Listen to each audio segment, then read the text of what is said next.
semuanya, perkenalkan nama saya Fani Febriani Saragi dari kelas BK 1B dengan nomor induk mahasiswa 21050710074. Di video ini saya akan menjelaskan materi tentang siklus akuntansi perusahaan jasa.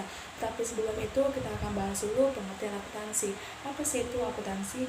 Akuntansi adalah aktivitas mengumpulkan, menganalisa, menyajikan dalam bentuk angka, mengklasifikasikan, mencatat, meringkas, dan melaporkan aktivitas atau transaksi suatu perusahaan dalam bentuk informasi keuangan. Setelah kita tahu apa itu akuntansi, bagaimana dengan perusahaan jasa?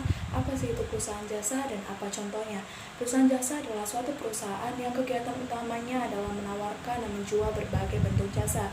Jasa itu sendiri tidak memiliki bentuk fisik atau bersifat intangible yang bertujuan untuk mendapatkan keuntungan atau laba bagi perusahaan. Dan apa sih contoh dari perusahaan jasa? Salah satu contoh perusahaan jasa adalah biro perjalanan. Biro perjalanan memiliki kegiatan utama yang hanya menawarkan dan menjual berbagai jasa perjalanan.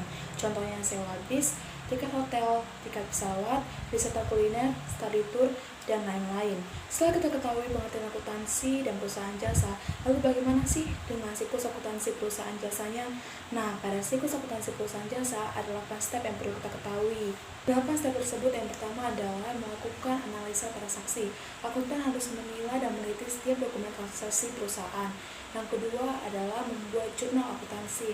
Setelah diketahui jenis dan nominal transaksinya, akuntan harus mencatat setiap dokumen transaksi tersebut sesuai dengan nama akun dari tiap jenis transaksi ke dalam buku jurnal. Ketiga, memposting transaksi akuntansi dari buku jurnal ke dalam buku besar. Ringkasan transaksi dalam buku jurnal dipindahkan sesuai dengan jenis akun ke dalam buku besar. Keempat, membuat neraca saldo. Neraca saldo ini berisi saldo akun yang ada di buku besar yang telah dicatat dan dibukukan berdasarkan jenis transaksi yang dilakukan oleh perusahaan. Kelima, membuat jurnal penyesuaian.